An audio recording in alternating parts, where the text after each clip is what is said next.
Fala, meu povo, nós vamos começar aqui o podcast Café com Vicenzo. Você vai acompanhar nas redes sociais e também no YouTube. E eu tô aqui hoje para poder apresentar o nosso primeiro episódio, mostrando a importância e a prioridade que a gente sempre dá para a saúde. Eu tô com ela, que é diretora do SINDAT, o Sindicato dos Técnicos em Enfermagem. Ela é enfermeira, ela é técnica em enfermagem e ela é bacharel em Direito. E ela faz café. Mais do que isso, só dois. Eu tô com ela, Josi Jacob, a minha amiga do SINDAT. Seja muito bem-vinda. Obrigada pelo convite. É uma honra para mim estar aqui com você. E quero já, desde do início, te parabenizar. Parabéns pelo podcast. A gente está num momento muito bom para colocar muitas pautas aqui em evidência. E é muito necessário. Então, obrigada, parabéns. E eu não faço só café também. Eu faço torresmo, pão de queijo. O que mais que eu faço? Todo tipo de comida. Brincadeiras à parte aqui pra gente descontrair um pouco, né? Josi, eu vou começar fazendo uma pergunta para você. Porque hoje em dia é quase que impossível a gente falar de política e não falar do cenário nacional. Né, que eu coloco como, infelizmente, está polarizado. Mas eu queria saber a sua opinião. Né, você como alguém que atua como profissional da saúde na ponta, né, e representa lá no sindicato uma classe muito importante para a saúde, não só do Distrito Federal, mas de todo o Brasil. Então, a nível nacional, o que você acha? Essa polarização ajuda? Você acredita que os governos eles alternam de poder, mas mantêm a mesma coisa? Qual que é a sua opinião, a sua visão a respeito disso? Vicente, você tocou num assunto que até é sensível. É um assunto polêmico, na verdade. Eu sou daquele tipo de pessoa que eu gosto do equilíbrio. Eu prefiro o equilíbrio das relações, em todo tipo de relação. Seja na sua vida particular, né, dentro da sua casa, seja no seu ambiente de trabalho e seja na política. Porque eu acredito que essa polarização ela mais atrapalha do que ajuda. É uma guerra. A gente hoje vive um cenário de guerra no Brasil, em que só vale a opinião daquele lado que eu tô. O outro lado, a opinião não vale. Por mais que eu goste da opinião do outro lado, eu vou desconsiderar, porque não está do lado que eu tô. Então, eu acho isso muito prejudicial. Então, isso atrapalha a gente avançar em várias pautas que é de importância para a sociedade. Porque, às vezes, a pauta é importante, ou até mesmo regional, e o pessoal polariza e acaba perdendo aquele... Isso é muito prejudicial. Não sei se você pensa como eu, não sei as pessoas que vão assistir esse vídeo, porque cada um tem sua opinião. Eu acho que para ter uma relação saudável e a gente conseguir construir coletivo, a gente precisa focar no coletivo e não na sua ideologia, do que você pensa, do que você acha. E muitas vezes isso atrapalha por quê? Porque eu tô ali... Eu quero que a minha opinião prevaleça. Eu quero que a minha ideologia esteja acima do que você pensa, do que você acha, do que é a realidade. Nós temos que entender que ninguém é dono da verdade de nada. E que as coisas para acontecerem, né, para o coletivo, ela tem que ter o equilíbrio da relação, senão a gente não consegue. O que a gente assiste todos os dias no Congresso? Briga de direita e de esquerda. Assuntos que muitas vezes poderiam ser deixados de lado, porque nós temos assuntos de prioridade que não são debatidos ali dentro. Isso é muito ruim. E parece que cada vez que a gente tenta mudar o cenário, que a gente coloca pessoas novas dentro do Congresso ou dentro da Câmara Legislativa, as coisas não caminham como deveriam caminhar. A gente aposta muito nas pessoas que vêm do novo, né? Assim, pessoas novas que vão entrar. E aí essa polarização acaba atrapalhando essas pessoas também que estão chegando, que muitas vezes têm um propósito bom, mas não conseguem. Porque ela precisa estar de um lado, porque senão quem está assistindo de fora fala assim, ixi, já falou alguma coisa que eu não gostei, já não quero. Então, a gente acaba descartando pessoas que estão com intenções boas de ajudar realmente a pauta do coletivo. O Brasil precisa discutir pautas de prioridade, que é saúde, educação e segurança. Existem pautas mais prioritárias do que essa? Não existe, gente.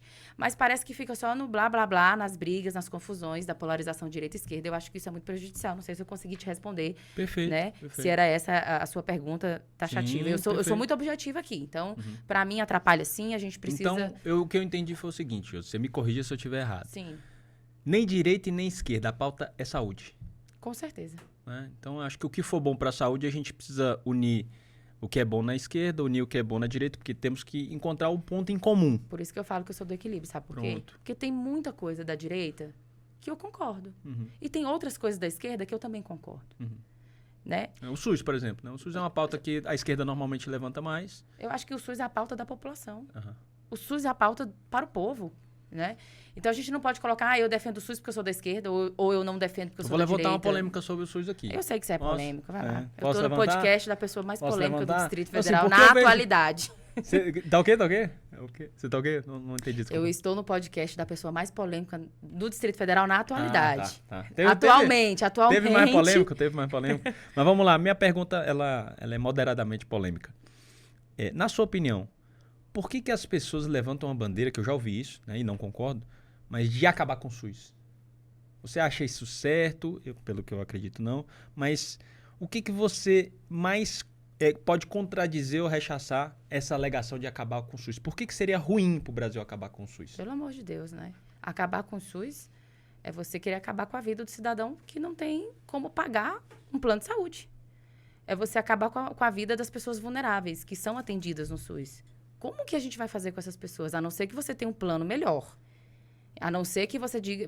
Nós vamos voltar no passado em que só tinha assistência à saúde aqueles que tinham sua carteira assinada? E as pessoas que não têm? Como que eles farão para ter um atendimento? Porque o SUS, gente, eu acredito que as pessoas querem acabar com o SUS porque existe, sim, as suas deficiências no SUS. Existe. Até porque nós somos milhões de pessoas utilizando do mesmo sistema. E o SUS, ele está encharcado. Isso é uma grande verdade.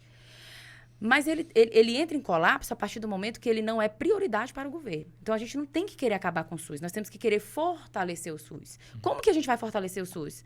Trazendo mais investimento.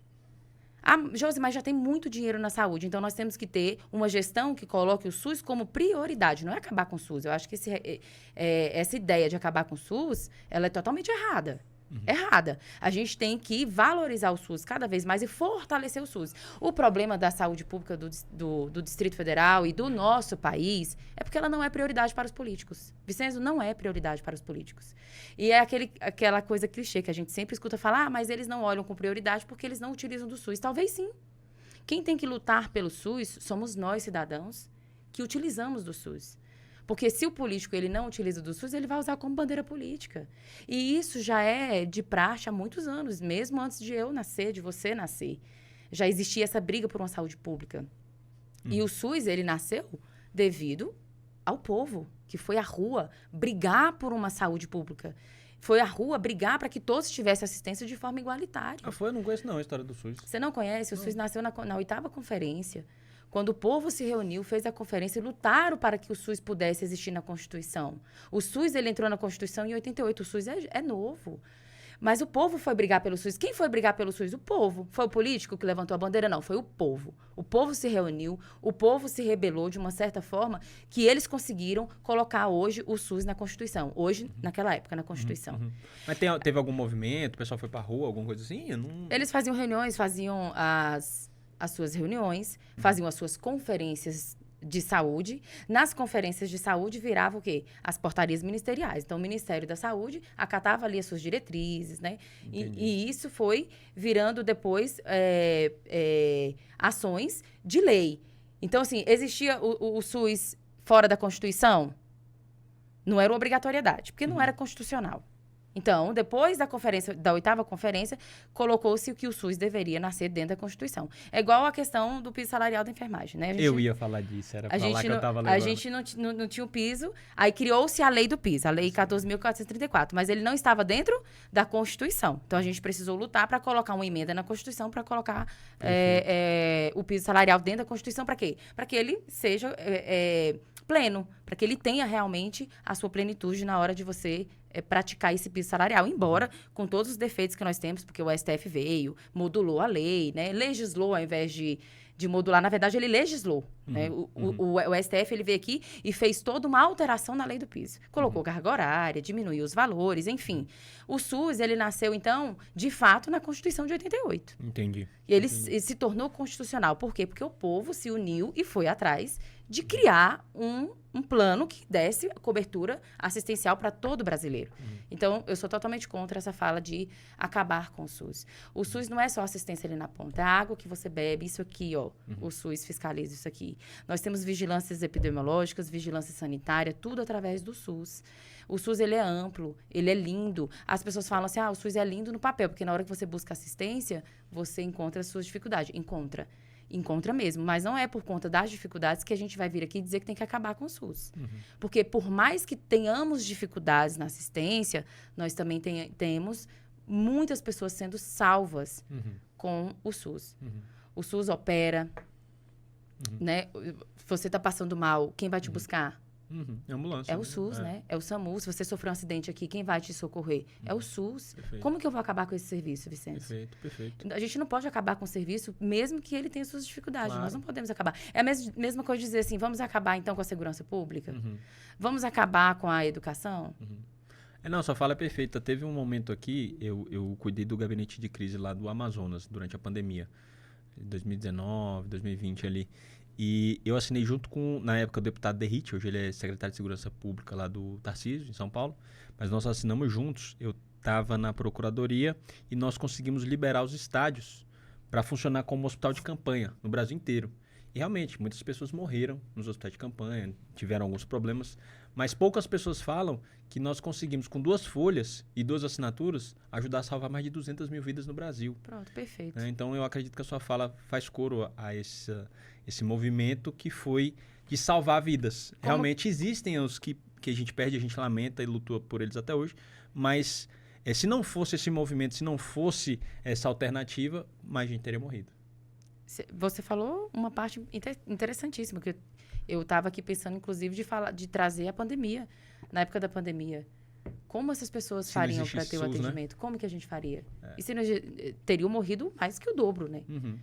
Então, assim, realmente o SUS precisa melhorar. O SUS precisa melhorar no sentido de orçamento, de investimento, de gestão, de ser prioridade. A gente precisa de um gestor, tanto no âmbito local, municipal e estadual, que tenha a saúde como prioridade. O problema, muitas vezes, é a corrupção. O problema, muitas vezes, é o desvio do dinheiro. Na verdade, quase na totalidade das vezes que eu tive a oportunidade de acompanhar, o problema começava com falta de gestão, mas sempre acabava com corrupção, né? Lá mesmo, nessa situação no Amazonas, nós prendemos mais de 20 servidores na saúde, na Secretaria de Saúde. Enquanto o povo estava morrendo asfixiado, a Secretaria estava comprando respirador em adega de vinho, saiu no Jornal Nacional. Então, realmente tinha falta de gestão, mas tinha essa corrupção. Agora, nessa mesma linha de raciocínio, e por isso que é bom a gente falar com quem entende, quem está antenado no assunto, porque você foi exatamente para onde eu queria lhe guiar, que é a sua participação intensa nessa mobilização, para você contar um pouquinho dos bastidores, porque eu acredito que esse movimento que você ajudou a levantar e ajudou a criar, ajudou muito a saúde nessa relação do piso, né, que é uma pauta nacional. Eu queria muito que você pudesse falar aí para o nosso telespectador, alguém que esteja ouvindo aí nosso podcast, mas para a gente poder entender como é que foram os bastidores, para poder chegar no STF e depois como que foi de fato, né, essa modulação do STF dos efeitos que culminou nesse piso que nós temos hoje. A categoria de enfermagem, ela é composta, a maior parte, por mulheres. Então, nós temos 85% são mulheres na nossa categoria. E eu, por ser mulher, e por ser sindicalista, e por estar num ambiente em que a gente precisa representar, e eu não arrego fogo, não. Eu tô ali, eu preciso representar. Eu tô ali, eu preciso... sou testemunha, viu? Eu tô ali, eu sou super preocupada. Eu não tô ali só por estar. Na época da pandemia, já tinha uma ideia na minha mente muito fixa de ir pra rua, porque eu sempre fui dessas pessoas que eu acho que o movimento de rua, ele chama a atenção. Porque muitas vezes você toma café numa sala ali e tudo, mas as coisas não andam nos bastidores com uma certa celeridade. Então, existia a lei do piso, estava no papel, mas ela estava lá dormindo, vamos dizer assim. Faltou aqui agora um adjetivo. Mas a lei do piso existia no papel, ninguém estava lá vestindo a camisa e brigando, falando no Congresso, vamos aprovar a lei para os enfermeiros, para os técnicos do piso. Não, estava ali no papel. Aí veio a pandemia, e aí, como eu estava dizendo, eu sempre tive a ideia fixa de ir para a rua fazer movimento. Só que como a gente não conseguia agregar, a gente não conseguia fazer movimento de rua com muitas pessoas, porque a coisa mais difícil que tem é você levar alguém para a rua para lutar por uma pauta. Gente, é muito difícil. Ainda mais assim, para o Congresso, vamos lá brigar pela lei do piso. O pessoal da rede privada tem grande dificuldade, eles trabalham em 2, 3 empregos, a maioria são mulheres, triplas jornadas. E eu ficava pensando comigo, como que a gente vai fazer para enaltecer e trazer à tona essa pauta do piso salarial, sendo que nos bastidores, quando eu falo bastidores, o COFEM, os Corems, eles estavam ali preocupados com a questão da lei das 30 horas semanais, que já era uma pauta já antiga, de 20 anos.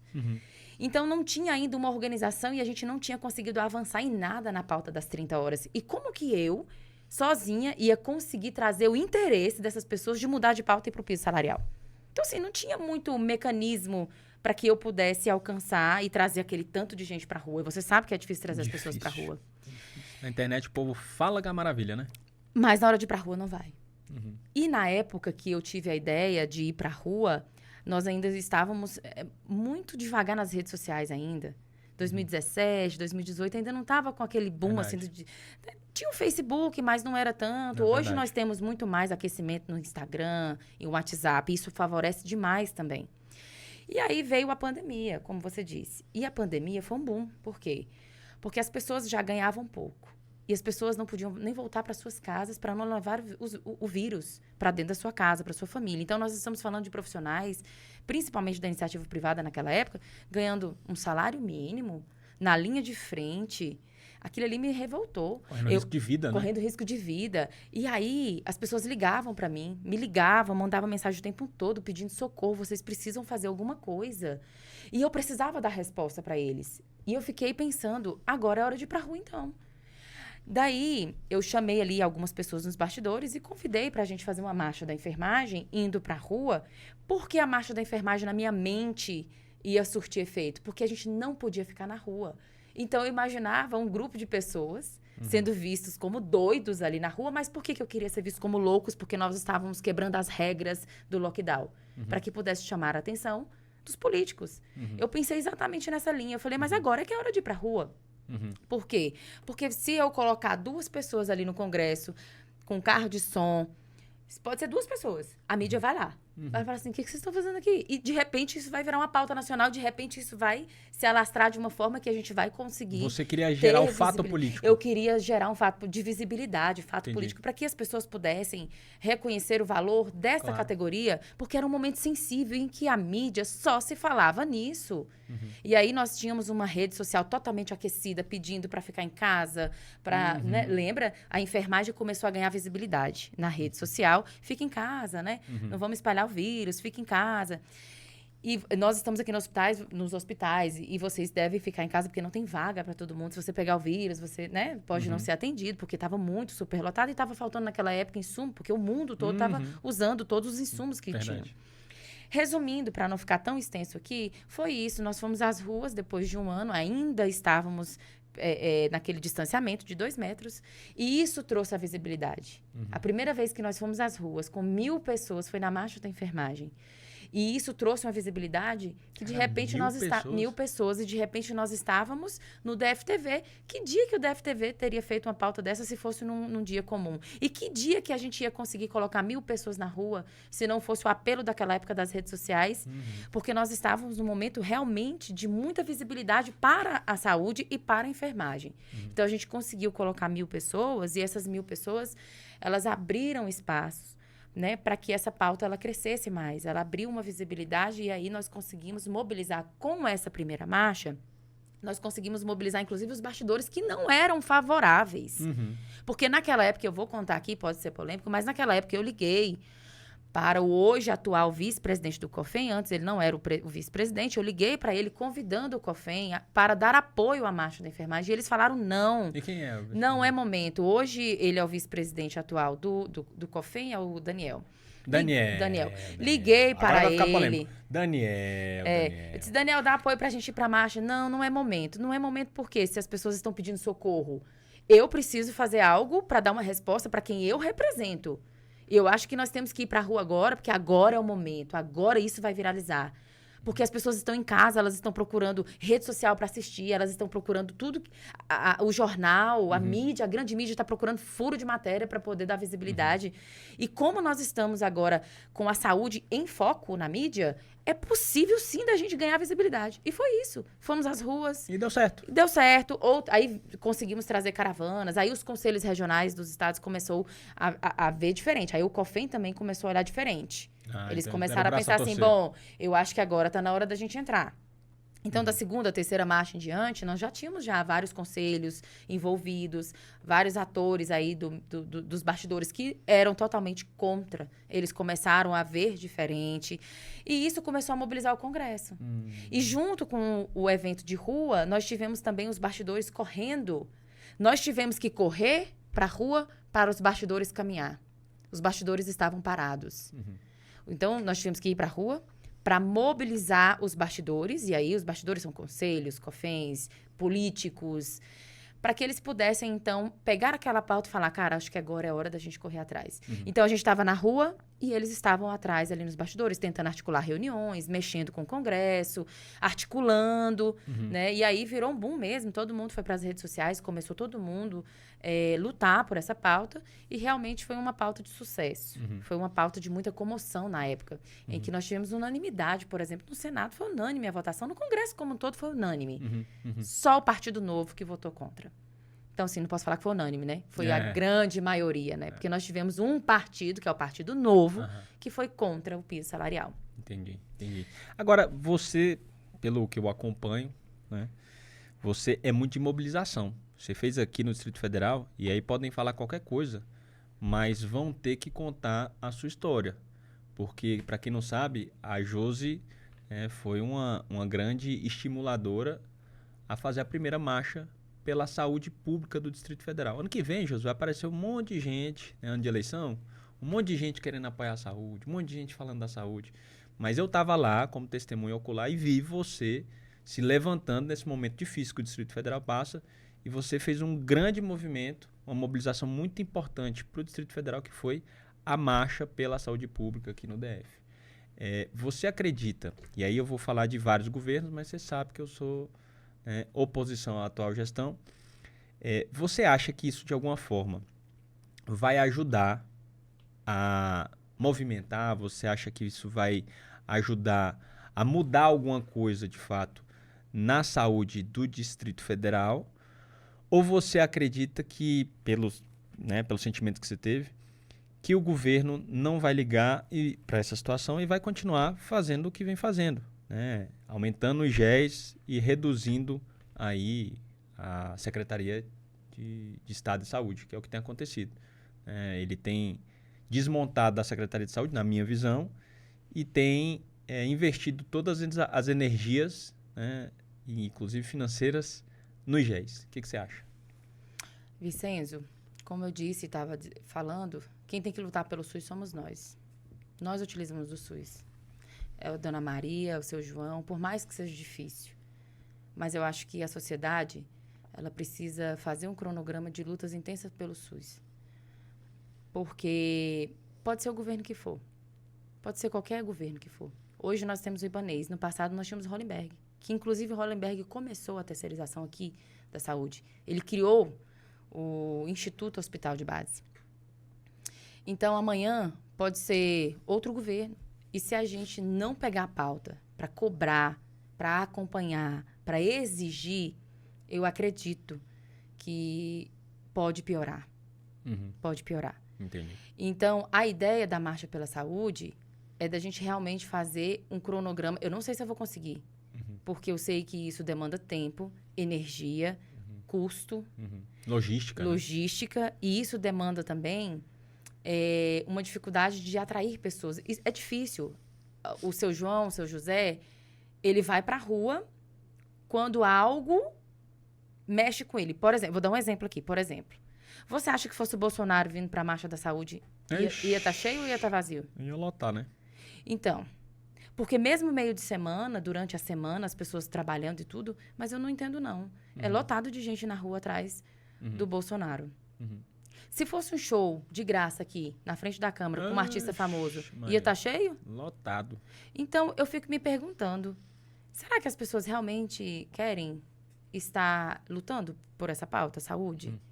Ou eles querem realmente falar assim, cara, eu já estou contribuindo porque eu já dei meu voto e a obrigação é o político. Pago meus impostos e vou esperar? Tudo bem, nada contra. Eu sei que as pessoas têm os seus afazeres, eu sei que isso é difícil. Mas a ideia é realmente a gente, independente do governo que estiver no poder, É a gente levar essa pauta saúde com seriedade. E por que a ideia de fazer a marcha, de ir para a rua? Eu tive a mesma ideia da marcha da enfermagem, porque eu acredito que esse movimento, ele crescendo e as pessoas aqui na porta do governo, eu acredito, eu tenho essa esperança de que muita coisa poderia mudar. Entendi. Porque uma coisa é você votar e esquecer aquela pessoa lá, e ele faz o que ele quer. Ele vem aqui e promete que a saúde vai ser prioridade. Você acredita, você deu o voto de confiança. Outra coisa é você dar o voto de confiança, mas você está cobrando. Eu votei em você, mas eu estou aqui, brigando para que a saúde seja prioridade. Eu quero ter atendimento de qualidade. Nós temos dinheiro para isso. Tem. Nós temos dinheiro na saúde pública. Nós temos. E por que não tem uma saúde pública de qualidade? E essa pergunta a gente se faz ano a ano, independente de governo, porque a saúde está um caos, não é só de agora. Verdade. A saúde está um caos desde sempre. Desde sempre, porque eu continuo dizendo, saúde ela tem que ser prioridade. Enquanto a gente não tiver um governo que fala assim, cara, eu vou investir na saúde, eu vou fazer a saúde melhorar, eu quero discutir saúde, eu quero fazer mais reuniões aqui com a pasta saúde e realmente colocar para funcionar, a saúde vai ser sempre um caos. A saúde é um câncer que parece que não tem tratamento. Mas é assim, é difícil da gente engolir porque a gente sabe que tem dinheiro. É difícil da gente engolir porque a gente sabe que tem como melhorar algumas coisas. Eu posso já falar que, por exemplo, essa marcha da saúde, ela vem principalmente para o povo. É buscar uma saúde de qualidade para o cidadão do Distrito Federal. Porque nós temos aqui dinheiro, muito dinheiro do Fundo Constitucional. Verdade. A única unidade da federação, desculpa interromper, que tem um fundo constitucional. Que tem um Fundo Constitucional. Verdade. Agora, vamos lá. Por que hoje, aqui no Distrito Federal, na capital do país, nós não temos ainda telemedicina? Por que nós não temos uma telemedicina? Por que nós não temos políticas públicas... A saúde EAD, né? Saúde EAD, né? Por que nós não temos telemedicina nas unidades básicas? Porque, assim, é arcaico. A mente do gestor, ela tá arcaica. Quando eu falo gestor, eu falo do governo também. Eu tô falando do governo. Né? Porque o governo, quando ele quer, ele faz. Quando ele quer, ele faz. Se ele colocou na mente que ele ia fazer tantas obras porque estava precisando, e eu não sou contra as obras que estão sendo realizadas no Distrito Federal. Porque na hora que você está lá no trânsito, você também fica chateado, porque você pega um percurso longo para você ir para casa do trabalho para casa, você perde muito tempo no trânsito. Então, é importante você ter, sim, essa mobilidade urbana da forma como ela está sendo aí. A gente estava vendo aí viadutos abandonados que poderiam cair na sua cabeça ali, passando debaixo deles. É importante? É importante. Mas nós estamos falando de um governo que já vai para 8 anos, né? E a gente não tem aí uma construção finalizada de um hospital ou de reformas importantes, estruturais. Por quê? Porque não é prioridade. A gente precisava ter tudo isso e mais a prioridade de saúde. E mais a prioridade de saúde. Então, assim, a marcha da saúde, eu tenho esperança de continuar com ela, independente do governo. Eu tenho. Só que, lógico, que eu vou precisar do quê? Da população. Sim.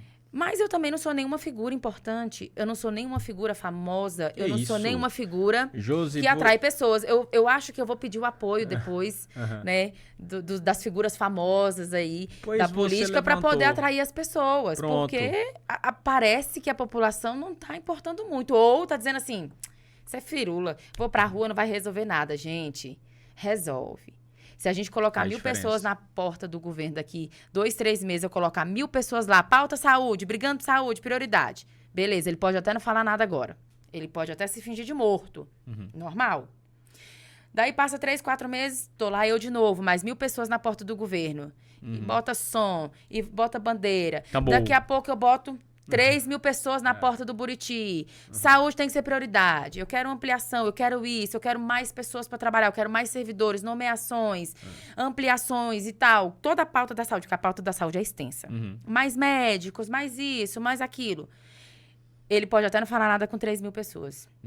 Mas isso vai começar a ter uma repercussão. Daqui a pouco a mídia coloca assim, ó, população vai a ruas, sei lá, 10.000 pessoas ali. Tu acha que 10.000 pessoas na porta do governo pedindo uma saúde pública de qualidade, tu acha mesmo que ele vai continuar inerte? Não tem como. Se ele continuar inerte, realmente ele não merece estar ali. Não tem como. Mas você levantou uma bola aqui muito boa. Realmente, por exemplo, a gente tem um governador que é advogado. A classe dele é de advogados. A Celina Leão sempre foi da política. A vice-governadora. Que eu saiba, não tem nenhum senador da área da saúde. Deputado federal, desconheço algum deputado federal da área da saúde. Não tem. E distrital, nós temos 2, né, que levantaram muito a bandeira da saúde, que foi o Jorge Viana e a Deise Amarilho. Hoje você acredita que falta uma referência política para poder fazer esse movimento que você citou, o Bolsonaro? Você acredita que se tivesse uma figura política, né, com pujança o suficiente, calibre, musculatura para poder trazer o povo para a rua, você acha que isso poderia ajudar? Ou você acredita que tem, né, que ou a Deise ou que o Jorge Viana são, e falta só eles aderirem à causa, né? Porque a Deise não, a Deise ela é oposição. Às vezes, né? Estou falando por mim. Às vezes a Deise faz uma oposiçãozinha ali, às vezes não. Mas o Jorge Viana é situação. O que você acha? Você acha que os dois deveriam aderir?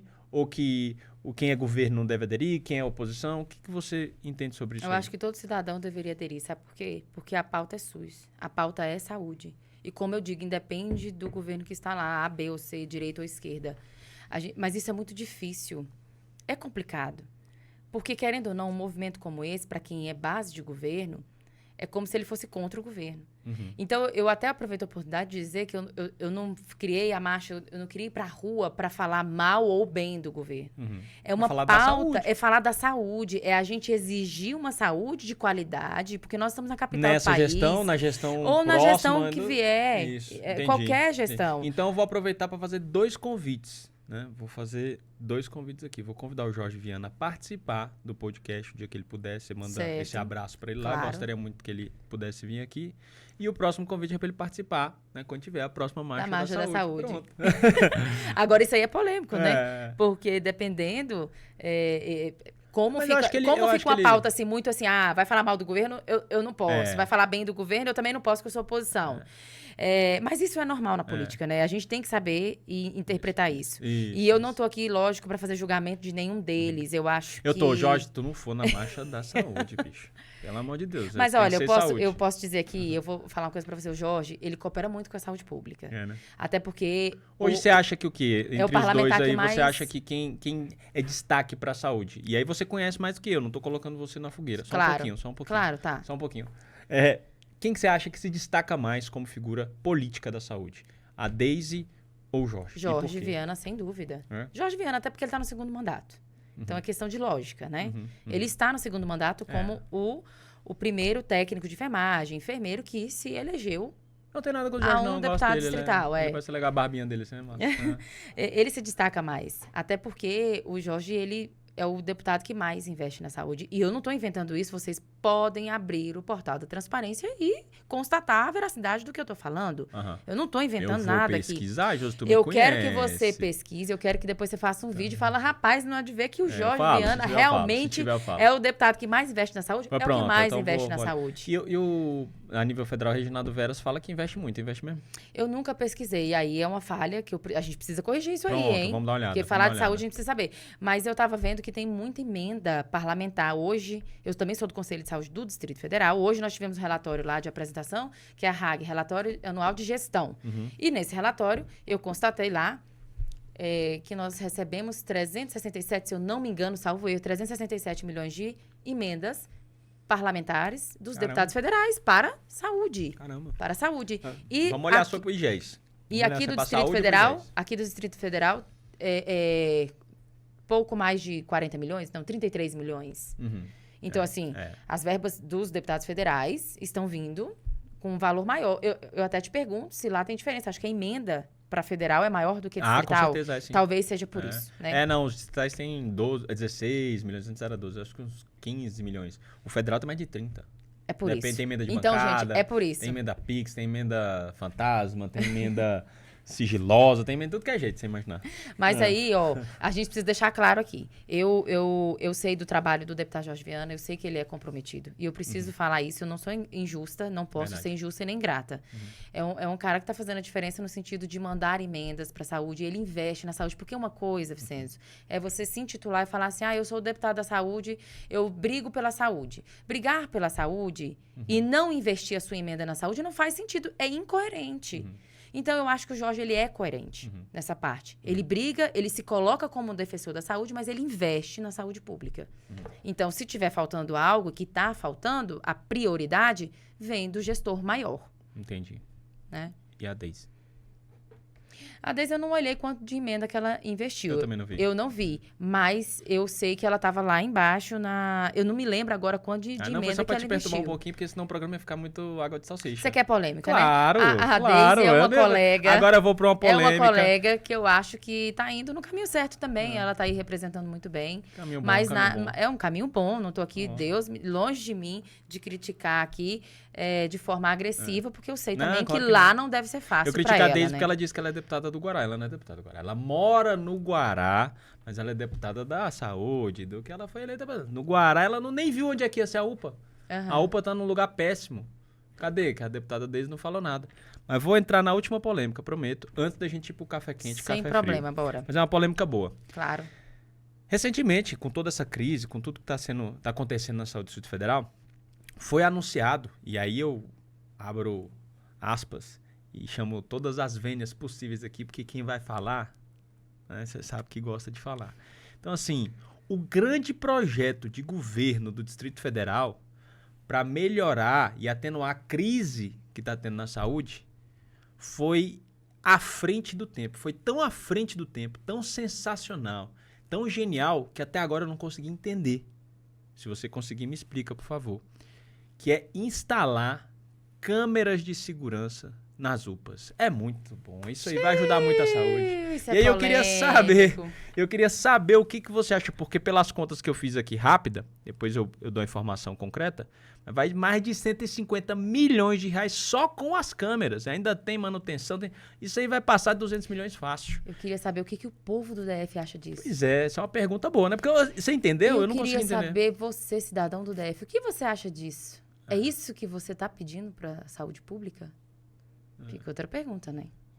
Eu acho até, assim, pelos últimos ocorridos, Josi, eu acho que você vai fazer coro das minhas palavras, a gente tem que manter a segurança do profissional que da saúde que está lá sofrendo na ponta. A população muitas vezes vai para cima do cara que está trabalhando e que não tem culpa. Não tem culpa. Né? Mas eu acho que tem muita coisa, como você falou aqui, muita prioridade, né, para melhorar o atendimento antes de querer punir o cidadão que está indignado. Porque eu não sou a favor de quebra-quebra, eu não sou a favor de desobediência civil. Mas eu não posso fechar os meus olhos quando eu recebo denúncia, por exemplo, no Direito do Povo, com a mãe lá na ponta que está vendo o filho morrer. Essa mãe não tem a menor condição dela esperar, chamar a polícia. Não, minha amiga, ela quer resolver na hora, ela tá vendo o filho dela morrer. Então, assim, eu queria a sua opinião, né? A gente, como você falou, de forma equilibrada e harmônica, a gente ver se existe alguma solução que não seja a instalação de câmeras. Né? Porque eu acredito, e aí a opinião sua é muito mais técnica do que a minha. Qual você acha que seria hoje o melhor investimento do governo EAD do Ibanez para poder melhorar o atendimento na saúde? O governo precisa ampliar os serviços de saúde. E aí tem várias formas de ampliar. Ele precisa ampliar a atenção primária, porque nós estamos O que é atenção primária? Atenção primária é prevenção e promoção de saúde. E a próxima é o quê? Secundária? Secundária Que é são o quê? as policlínicas, são a parte dos exames. Tem policlínica? Eu não sabia não. Onde é que é essa policlínica?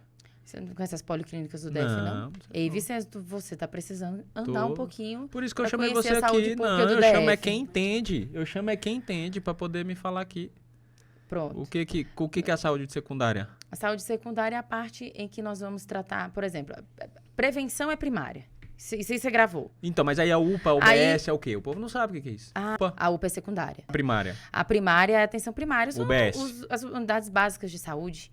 Então, olha, prevenção é o caminho para que a gente tenha realmente menos gargalo na secundária e na terciária. Terciária eu vou para o campo da cirurgia, né? Entendi, Então, nós temos aqui Tá uma vendo? criança é bom que falar com quem entende. nós temos aqui uma criança que é mal alimentada. Eu preciso ensinar essa mãe a alimentar essa criança? Onde eu vou ensinar isso? Na atenção primária, com os programas. Eu vou falar melhor aqui. Para eu diminuir as internações de adultos com diabetes, que eu preciso diminuir essas internações, eu preciso ensinar ele a se alimentar? Eu preciso ensinar ele a se alimentar e eu preciso acompanhar ele com as questões das medicações. Eu preciso fazer um acompanhamento desse paciente. Eu faço isso na atenção primária. Eu vou ensinar o que ele pode comer, o que ele não pode comer, como ele vai tomar essa medicação. Eu vou ensinar que a atividade física é o melhor, que ele precisa fazer atividade física. Se eu não consigo fazer o acompanhamento, eu não consigo fazer esses exames, né, de acompanhamento para troca de receita, troca de medicamento, troca de doses de medicamento, isso tudo eu faço na atenção primária.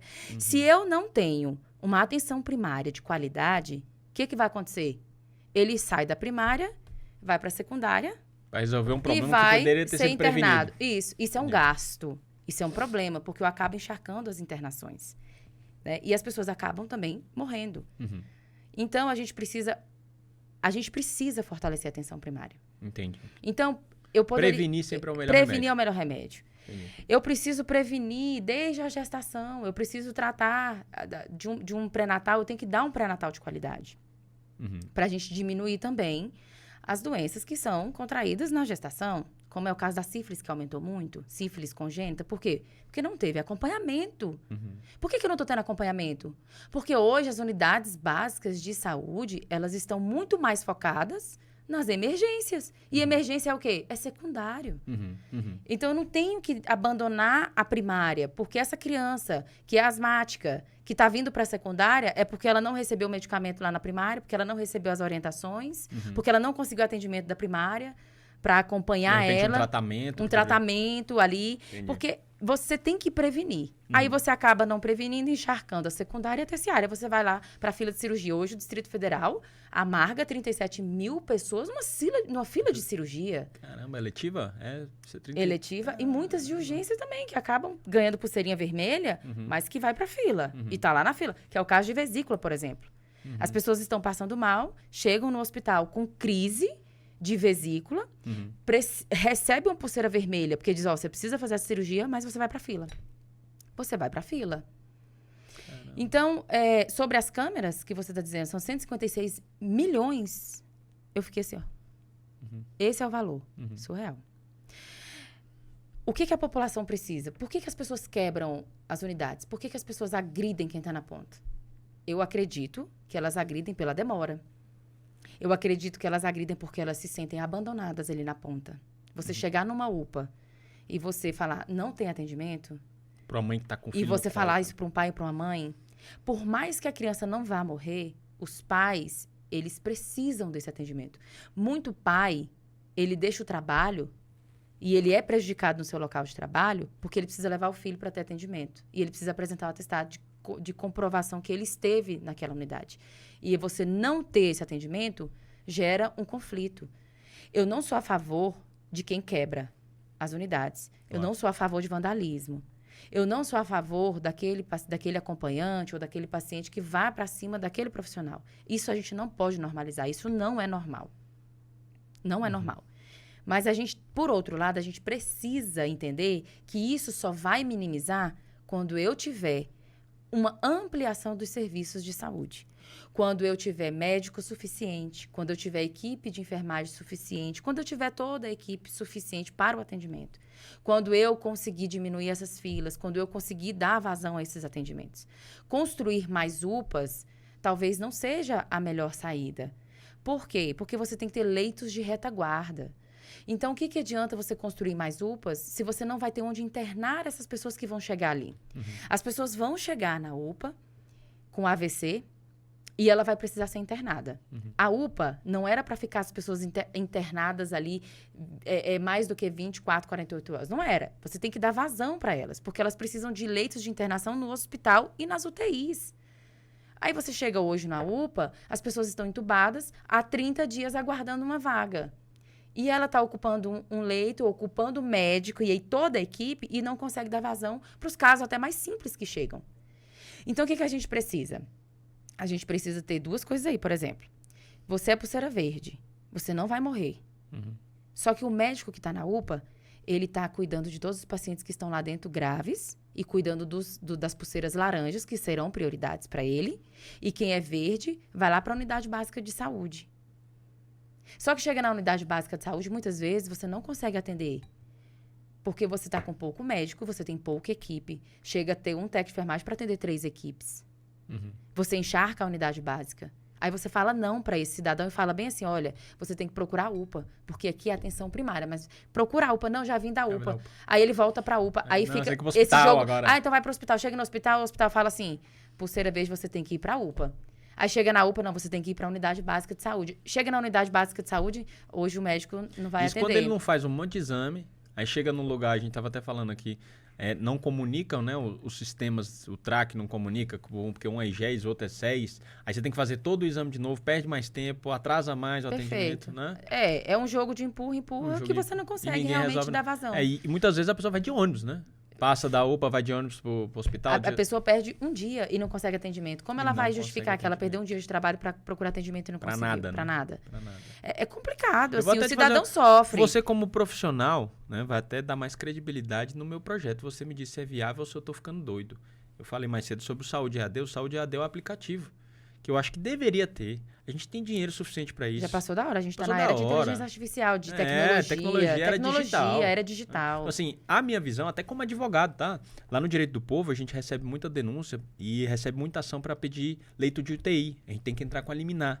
Porque não tem vaga, como você falou, não tem vaga, a gente tem que entrar com a liminar. Mas mesmo com liminar, tá tendo dificuldade. Porque não tem vaga. Não tem vaga. A secretaria não tá cumprindo. Eu já pedi mais de 10 vezes a prisão do secretário. Não cumpre. Porque não tem onde colocar. Na última até intimei pela internet, você viu? Mas o que acontece? Às vezes o próprio advogado tem uma dificuldade enorme de conseguir acesso ao prontuário. Aí você tem que pedir, às vezes fala para conseguir por e-mail. Se o advogado que conhece da lei tem dificuldade para conseguir, você imagina o paciente. E isso é um direito do cidadão. A Constituição diz que as informações e os dados, né, do cidadão, ele tem que ter o direito a acesso, sob pena de a gente ingressar com ação de habeas data para poder liberar essa documentação. Mas você com a procuração não conseguiu? Consigo, mas demora, né? Consigo, mas é uma dificuldade. Não, porque tem que ir em tal setor. Não, porque agora não consigo. Não, porque é uma dificuldade. A gente consegue, mas é uma dificuldade pro advogado. Você imagina o paciente. É burocrático. Então, assim, o que eu quero, na verdade, é que tem um aplicativo, igual tem o do Sabin, por exemplo, tem de várias empresas privadas.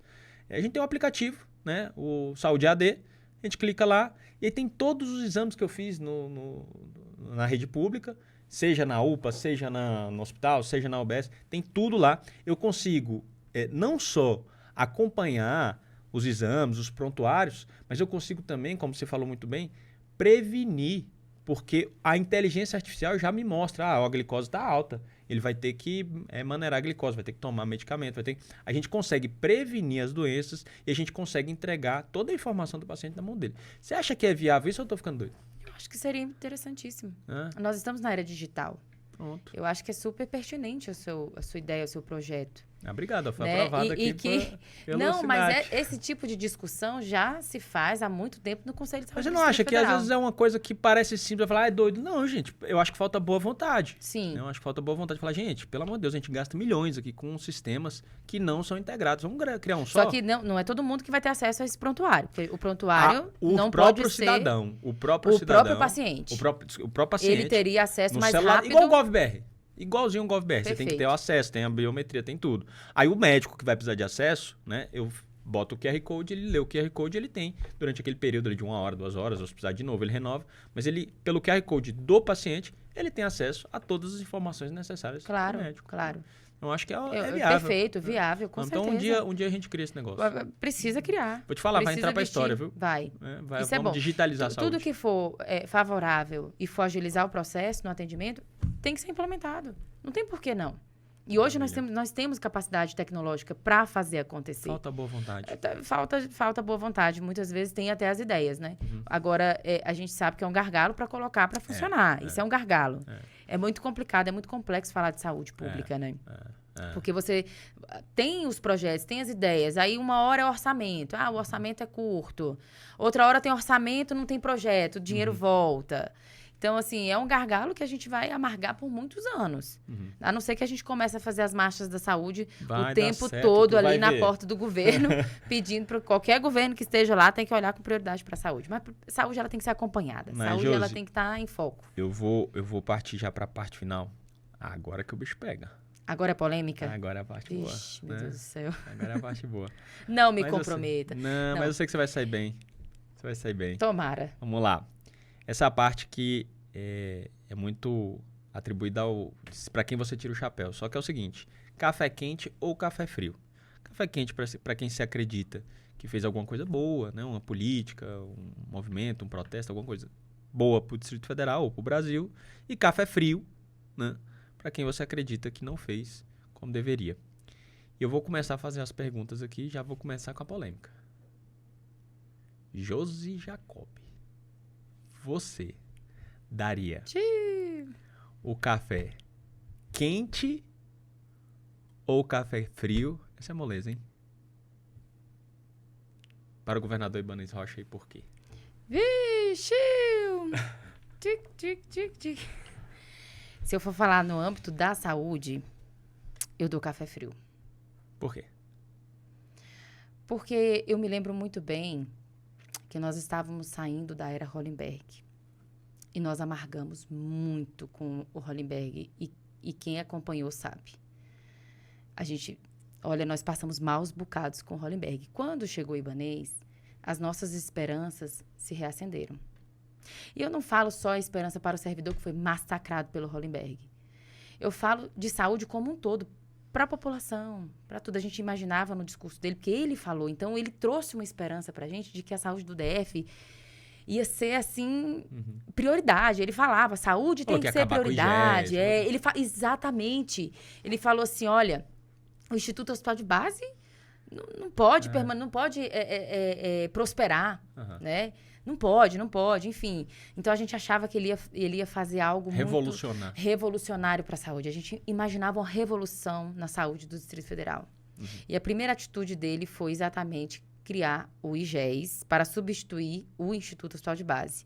Então, ele já deu uma lapada na gente. Naquele momento, eu falei assim, como assim?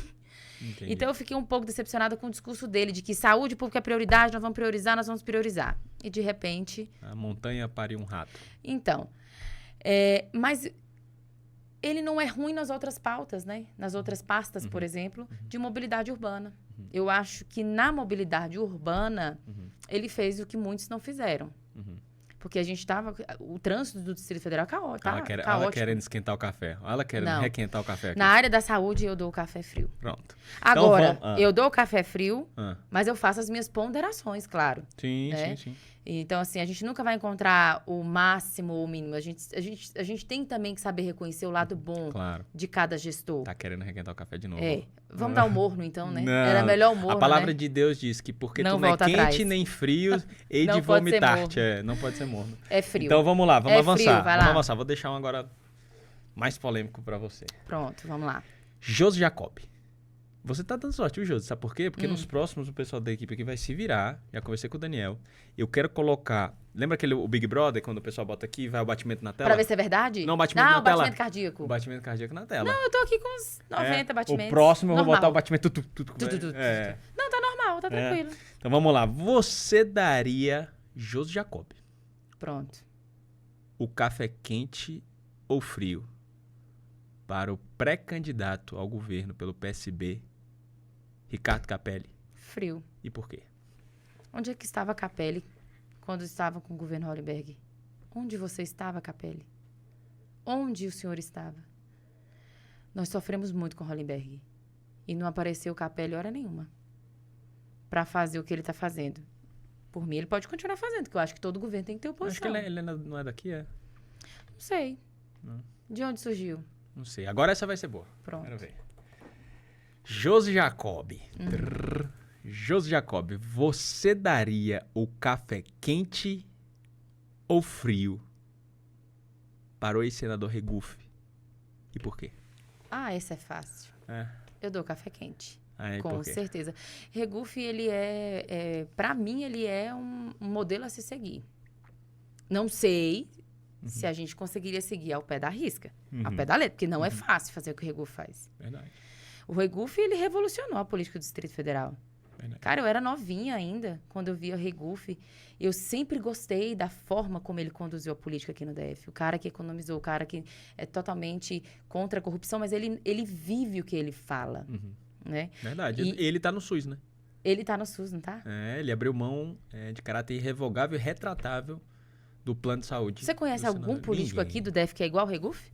Como é que eu vou dar café Brasil? Frio? Muita gente fala assim, mas o Regufe não faz nada, só faz isso. Poxa, ninguém nem acompanha. Ele é um exemplo a ser seguido. Emenda. Se não fosse o Regufe, metade das ambulâncias não tinha no DF. Não tinha no DF. Ele destinava muita emenda pra saúde. Sim, né? eu lembro que uma vez eu liguei pra ele achando que ia ser o secretário que ia atender. Não, foi ele que atendeu. Foi ele que atendeu. Então, assim, eu admiro muito a postura do Regufe. Eu admiro muito a forma como ele conduz a política, que é uma política muito difícil de ser feita. E ele consegue fazer. Verdade. Ele se abstém de muitas coisas que ele gostaria de ter como secretário, como os assessores, para poder economizar. Eu acho que a pauta dele é legítima. A pauta do Regufe é muito boa. E eu tô combinando de trazer ele aqui, viu? Amigo, você não vai escapar daqui do meu podcast, não, cara. Você vai ter que vir aqui no podcast, viu? Em breve. O Regufe já era para ter sido governador do Distrito Federal na época, na época que ele ajudou, inclusive o Hollenberg. Eu acho que ele apostou muito no Hollenberg. Ó, deveria dar café frio só porque ele ajudou o Hollenberg. Mas não vou fazer isso, não. Não, eu falo pro Regufe, eu falo assim, Regufe, a única coisa que você me faz, que me arrepende, é eu ter apoiado o Hollenberg por sua causa. Ele sabe disso. Mas vamos avançar. Agora vai dificultar um pouquinho. Tá acabando. Josi Jacob. Você daria o café quente ou frio para a vice-governadora Celina Leão? E por quê? Isso é polêmico. E é com você, eu fiz a pergunta. Isso é polêmico. Olha, eu vou dar o café quente. Quente? Aí vai falar assim, nossa, que incoerência. Pro governo ela deu frio, pra vice ela deu quente. Por quê? Eu tenho meus motivos e eu acho que cada um tem a sua opinião e vamos respeitar as opiniões. Claro. A Celina, eu não posso ser injusta. A Celina sempre ajudou a gente. Eu me lembro muito, já procurei inúmeras vezes a Celina, quando ela era ainda deputada distrital, com as nossas pautas da enfermagem. A Celina sempre atendeu e sempre falava, vamos ajudar. Então, hoje ela está numa condição de vice-governadora. Ela não é a governadora. Então, ela não tem todo o aval. Não tem a caneta. Né? Ela não tem a caneta na mão dela. Talvez, se ela conseguir chegar no governo, aí a gente vai analisar. E aí, talvez, no futuro, possa até ser, né, diferente de hoje. Mas hoje eu dou quente. Levando em consideração que é uma mulher. Eu acho a Celina guerreira, batalhadora. Eu acho que ela cresceu porque ela fez o caminho certo. Ela roda na cidade, né? Igual a Ibanez, ela roda, ela está sempre presente. Eu aposto muito, né? Numa mulher de fibra para o governo. Não estou fazendo campanha aqui de forma alguma, mas eu acho que tem muitas coisas boas que a gente pode extrair da vice-governadora. Eu acho que ela tem muito ainda a cooperar. Né? Talvez ela não faz mais por conta que a caneta não está na mão dela. Perfeito. Né? Mas levando em consideração tudo que ela já fez por nós, eu não vou ser ingrata, não. Pronto. Só falta mais dois. Josi Jacob. Xiii. Você daria o café quente ou café frio para o presidente Lucas Cantoyantes? E por quê? O Lucas, eu vou dar um café quente. É um cara... Posso falar a expressão? Pode falar. É um cara foda, né? O Lucas, eu não tive ainda a oportunidade de conhecer pessoalmente. Mas, assim, todo mundo que tá ao redor que fala assim, olha, politicamente falando, é um cara dos bastidores, super articulador, super visionário. Inclusive, ele que fez vários nomes na política do Distrito Federal, né? Verdade. Então, é um cara que tem até a admiração à distância, porque eu não o conheço pessoalmente. Mas pelo que eu escuto falar, pelo que eu vejo, é café quente. Pronto, vou levar lá você um dia, viu? Pronto, me leve pra gente bater um papo com o Lucas. Vai ser um café muito bom, muito esclarecedor. É um cara visionário da política, inteligente, articulador, que tá nos bastidores e que movimenta a política nos bastidores que não deve ser fácil. É verdade. Que não deve ser fácil. Verdade. Agora o último, derradeiro. Esse é o mais polêmico de todos. Ave Maria. Esse não... Rapaz. Josi Jacob. Até mudou o olhar aqui, ó. Você daria o café quente ou frio para esse que vos fala, Marco Vicenzo? E por quê? Ela chega Ô, Vicenzo, cadê o café pra gente tomar? Vamos tomar. Ele falou que é café com Vicenzo. Até agora eu não recebi uma xícara de café. Verdade, que eu vou protestar, hein? Verdade. Manda pro direito do povo. Vamos tomar um café quente com você. Bora. Com você é um café quente, porque é um cara que chegando, que tem coragem, tem culhão. Rapaz, tem hora que eu falo assim, esse cara é doido. Rapaz, Vicente, tu é doido, né? Doido no sentido de ser destemido, de estar aí denunciando. E aí eu vou puxar aqui rapidinho, Fica à vontade. porque essa pauta que você fala assim, direito do povo, é importante. E quem trabalha comigo há um tempo sabe, que eu falo assim, gente, eu sou sindicalista, eu sou sindicalista, eu não estou. Eu estou na direção do sindicato, mas eu sou sindicalista desde muito nova, porque o sindicalista, ele é aquela pessoa crítica, que tem capacidade de, né, de construir opinião, de ir atrás, de realmente levantar uma pauta em defesa, de movimentar, de ir atrás dos direitos, de olhar assim, olha, isso está errado, vamos... Eu sempre fui assim no meu local de trabalho, olha, esse negócio aqui tá errado, eu não vou deixar isso não. Então, eu sou sindicalista, é meu perfil, é meu jeito. Mas quem trabalha comigo sabe que eu falo assim, caramba, tá precisando de alguém também pra levantar a pauta da saúde pra população, Povo, né? de estar ali. E eu te vejo lá na porta da UPA, na porta dos hospitais, querendo, então, entender a saúde, como que funciona o gargalo da saúde pra poder ajudar a população. E precisa. Verdade. E precisa ter realmente. Eu até brincava, eu falava assim, gente, eu sou sindicato do trabalhador, mas eu às vezes, eu passo nos hospitais, eu fico morrendo de dó da população, do descaso que é a saúde pública, né? É difícil você falar de saúde pública, são vários gargalos, são vários fatores que precisam de atenção, não é fácil. A pauta saúde, ela é complexa. Verdade. E ninguém vai fazer milagre na saúde, a gente tem que deixar isso. A saúde, ela precisa de acompanhamento, de cuidado, de prioridade. Mas não significa que vai, assim... virar a chave de uma hora para outra, né? Melhora aqui uma Quem coisa, fala isso melhora tá mentindo, outra. né? Tá mentindo, tá Quem mentindo. fala isso tá mentindo. É tudo muito complexo na área da saúde, tudo depende de dinheiro, de orçamento e depende da vontade. Depende da vontade do gestor maior. Quem sabe um dia, se a gente virar um governador, uma governadora, com essa vontade que a gente tem de resolver e de realmente fazer, quem sabe pode mudar, né? E é isso que a gente espera de um governo máximo quando se fala de saúde. Mas a gente sabe também que existem outras pastas também que precisam de atenção. Mas, enfim, eu tomo café quente com você, então, obrigado, por tudo isso. Obrigado. Eu acho que a gente precisa realmente de pessoas que estejam a favor do povo, da população. Não que nós, que estamos aqui falando de saúde, somos contra a população de forma alguma.